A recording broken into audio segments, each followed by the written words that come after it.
Assalamualaikum warahmatullahi wabarakatuh. Salam sejahtera bagi kita semua. Semoga kita hari ini senantiasa diberikan kenikmatan, keberkahan oleh Allah Subhanahu wa Ta'ala. Baik, hari ini kita akan membahas tentang beberapa materi ya terkait materi tentang IPA. Di dalam IPA banyak beberapa cabang ya.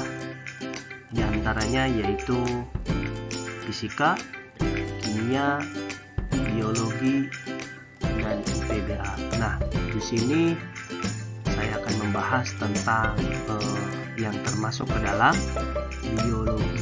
Nah, materi apakah yang termasuk ke dalam biologi? Nah, di sini ada ekosistem. Jadi materi kita kali ini tentang ekosistem. Nah, jadi perlu kita ketahui bahwa hidup kita saat ini, hidup di muka bumi ini, banyak di sekitar kita ada yang hidup dan ada yang tidak hidup. Nah, perlu kita sadari juga bahwa di dalam kehidupan kita saat ini sangat sekali yang mempengaruhi sehingga kita tidak akan jauh dengan yang namanya interaksi, baik dengan benda mati maupun dengan benda hidup. Nah, di dalam ekosistem itu ada unsur-unsur yang akan kita bahas ya, diantaranya yaitu tentang makhluk hidup dan tentang benda mati. Seperti apakah itu? Oke, di sini saya memiliki gambar. Ada yang tahu di sini gambar apa? Mungkin ada yang bisa menyebutkan, silahkan coba sebutkan. Ada apa saja di dalam gambar tersebut? Oke, baik. Nah,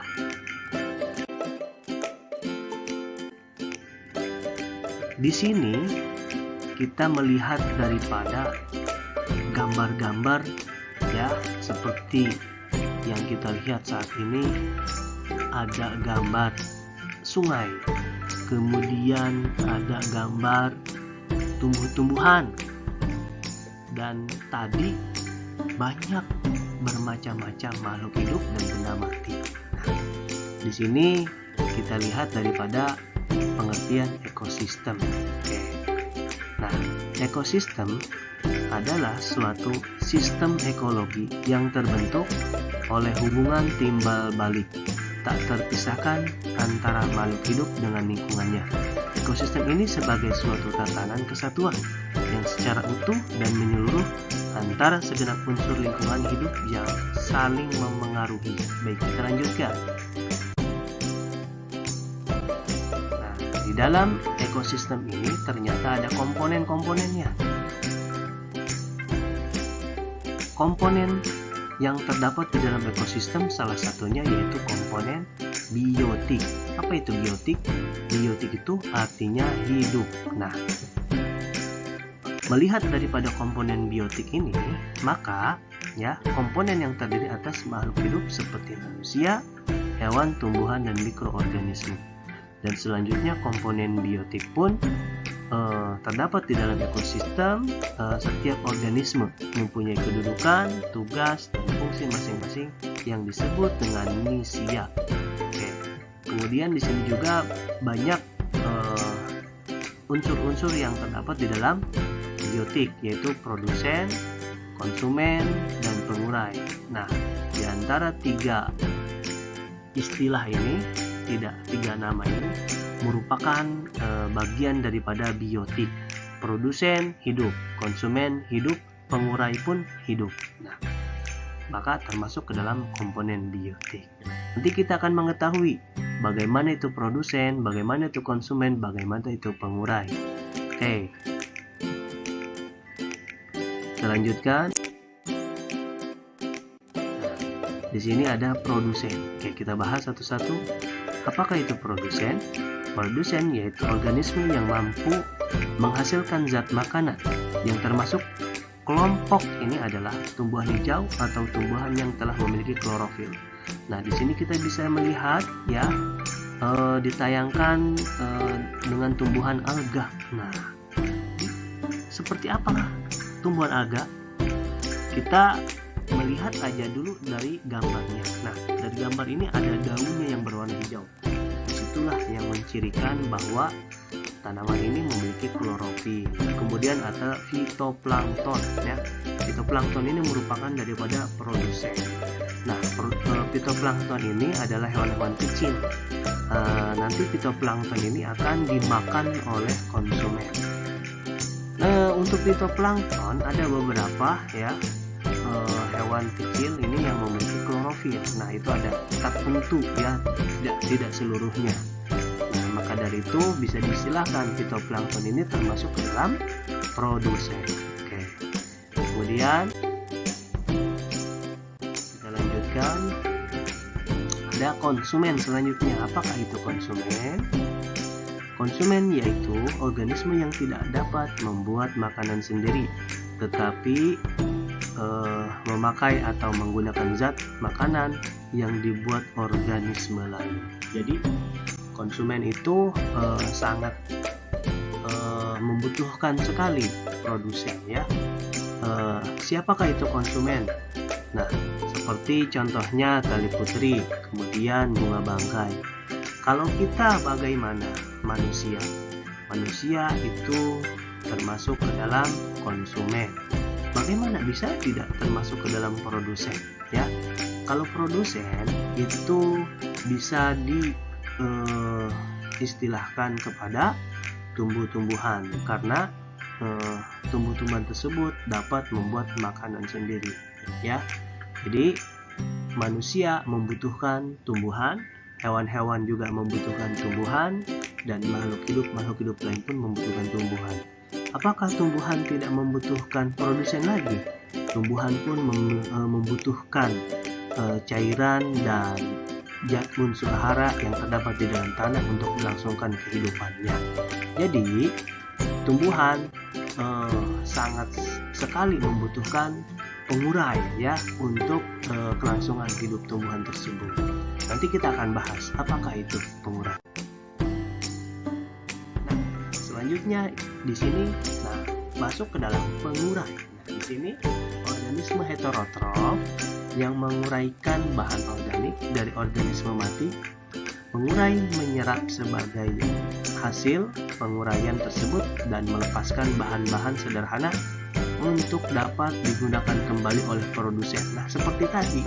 Nah, jadi contohnya apa sih pengurai tersebut? Bakteri pengurai.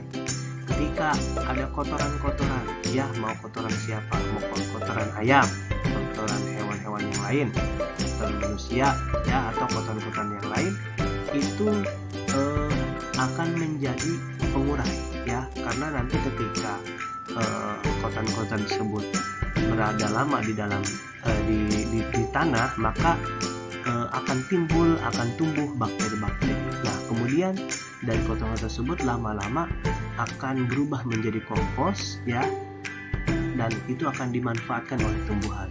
Dan kemudian dari kotoran tersebut akan tumbuh juga jamur-jamur. Nah, seperti itu. Jadi kita yang ada di muka bumi ini, yang hidup di muka bumi ini, berarti sangat saling membutuhkan, ya, dan membutuhkan interaksi antara satu dengan yang lainnya. Oke, kita lanjutkan.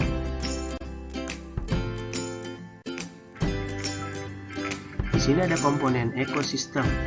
Nah, komponen abiotik ternyata masuk ke dalam juga komponen ekosistem. Apakah itu abiotik? Biotik itu artinya tidak hidup. Nah, di sini ada pengertian daripada komponen abiotik. Komponen ekosistem yang terdiri dari benda-benda mati. Komponen abiotik meliputi faktor fisik dan kimia. Nah, kemudian di sini ada beberapa yang termasuk ke dalam komponen abiotik. Yang pertama suhu, yang kedua sinar matahari, kemudian yang ketiga air, selanjutnya yang keempat yaitu tanah. Apakah keempat unsur tersebut memiliki ciri-ciri kehidupan? Oh, ternyata tidak. Yang memiliki ciri-ciri kehidupan itu kita bisa melihat hewan, tumbuhan, dan manusia. Ya. Kalau empat unsur ini termasuk kehidupan tidak? Tidak, karena empat unsur ini tidak bernapas, tidak makan, dan tidak menunjukkan ciri-ciri kehidupan yang lainnya. Oke, baik, kita lanjutkan kembali. Selanjutnya, di sini ada ruang lingkup ekosistem. Nah, saya menunjukkan, saya memperlihatkan atau saya menayangkan di sini ada gambar ya. Gambar apakah ini? Perhatikan coba gambar berikut. Oh, ternyata di situ ada gambar yang ditayangkan ini ada tumbuhan, ada rumput, ada air, ada awan, ada cahaya matahari. Ini termasuk ke dalam apa? Ruang lingkup ekosistem. Bagus. Nah, ruang lingkup ekosistem.